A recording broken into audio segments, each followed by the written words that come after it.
All right, we are back at Penguin Random House, and we're talking. We're going to be chatting with David L. Walker and Marcus Kwami Anderson about the Big Jim and the White Boy. Sorry, my mind is like totally blanking, and so this. But let me turn around the camera, and we'll find out a little bit about the book and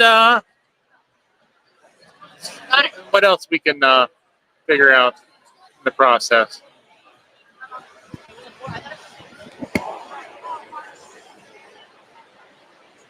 Hey guys, how's it going? It's going good. It's a little crazy. You know, we're in the midst of fandemonium, which is pandemonium and fandom all combined into one thing. So I know it was a couple years ago we talked when you guys did the Black Panther Club together. So tell me about your latest collaboration. you know, well, it's Big Jim and the White Boy, and I wanted to work with Marcus again, but I wanted to give him so much work he thought he was going to lose his mind, have a nervous breakdown. So I was like, "What's the most difficult project we could do together?" And it seemed like this would be it. And so, no, I've always been, somewhat obsessed with Adventures of Huckleberry Finn, the character of Jim. I always felt that that there was another story to be told, and when the opportunity came up to tell that story, I was excited and ecstatic, and then to get to work with Marcus again was like really a dream come true. So, how did you as a writer approach the story and then go about approaching it from the artist's point of view? Well, there's a lot. I mean, I reread the original book. I was making notes about like a lot of the questions that I had while I was reading the book, like why, if you were an enslaved individual and you're running away, why would you go south where there's no safe place to hide? Why is he so loyal to Huck? Things like that. But then I was also studying the history of Missouri and slavery in Missouri and the border conflicts between Kansas and Missouri, all these sort of things, and just making notes and thinking, how can I incorporate this into a story? What can I do with these characters? And just really trying to come up with a story that I would find compelling to read, and also that I knew that Marcus could draw. Because, like, Marcus is one of my favorite artists. And so it was like, but also, I like to challenge people. I want to keep him on his toes. So how did he challenge you? I mean, it's funny. I mean, David jokes, but it's like, this is the type of challenge that I love, because I love storytelling in general. And telling this particular story about Jim, it was a challenge because it's like his depiction has been lacking. And it's like I knew I wanted him to be heroic. I wanted him to be, badass, who looked like he could take care of business, but also had a certain amount of vulnerability because we were talking about an enslaved man. And enslaved people had to make impossible choices every day. So it's like kind of like finding that balance of having this guy that's like hulked out Denzel, but also has all the vulnerability of maybe Denzel in his most vulnerable moments, And so, but there's a lot more than that. I mean, that's just touching on Jim and his character. It's like in our story, one of the things we do is really deal with Jim's family, the enslaved people around him. In the original novel, you never really saw Jim interacting with other enslaved people, or other black people for that matter. And so it's like we have a wealth of people. We have generations of Jim's family. So it was kind of cool. It's like, one of the challenges, to speak of the challenges, is just really depicting all of these people throughout these different time periods. But I do my homework, and I can't tell you enough. I had a lot of fun drawing the story. It was a lot of challenge and a lot of work, but it's definitely, I would say, the most fun I've had making the story. Because one of the things David said, and this was back when we were working on the Black Panther Party, he said that he wants his next book, he doesn't want it to be listed on the cover as writer, artist.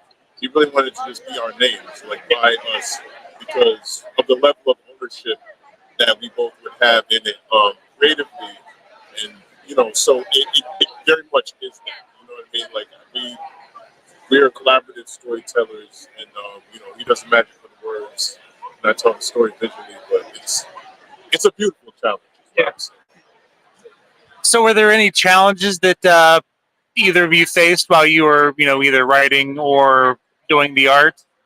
I mean, there are so many challenges because it was like, a lot of history is not that well recorded, but it was like, um, there's a scene that takes place in St. Louis at the slave market. St. Louis was one of the biggest slave markets in that part of the country at the time. But it was like, well, what did that look like? What did downtown St. Louis look like then?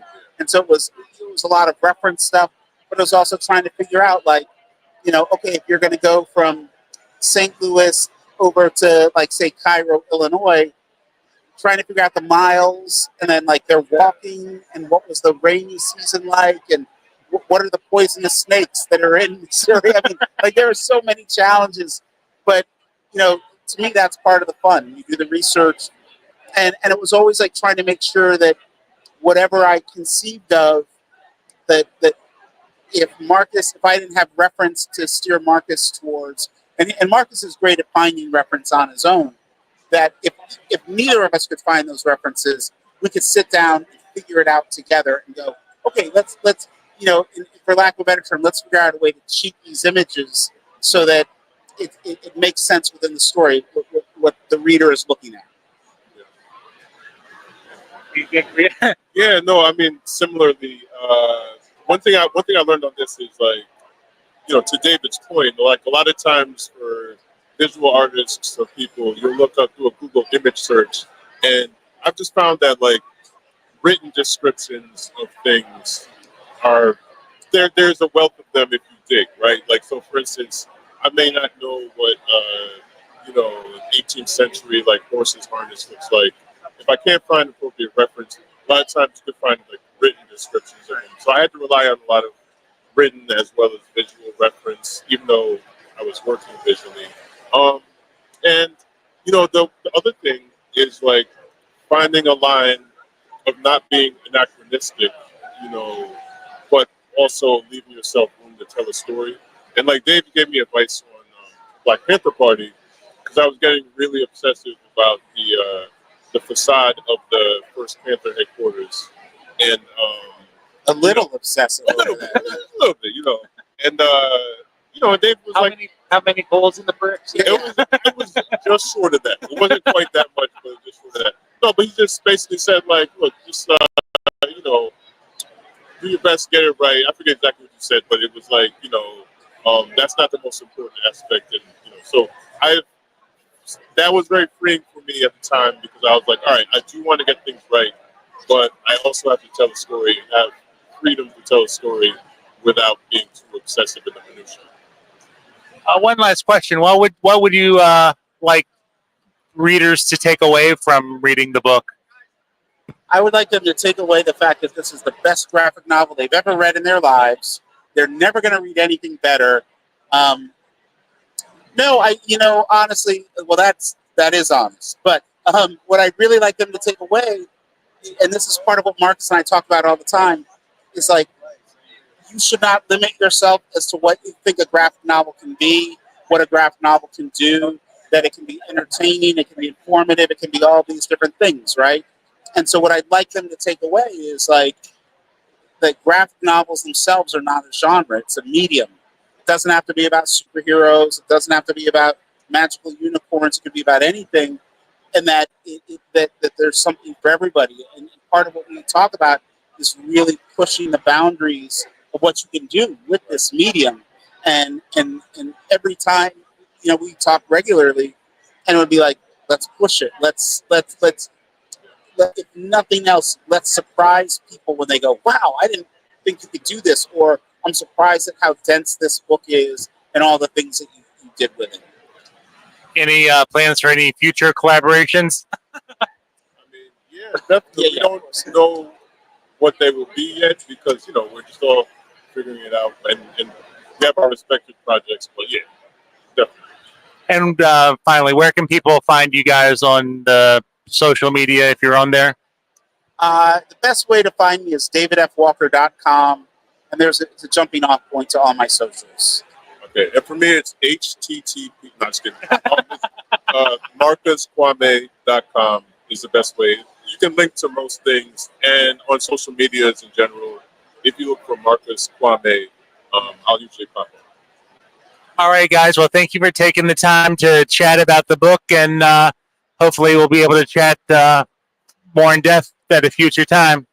Oh yeah, after we win the Pulitzer, the Eisner, the National Book Award, the Newbery, the Coretta Scott King, we're going to win all the awards, and we'll still talk to you.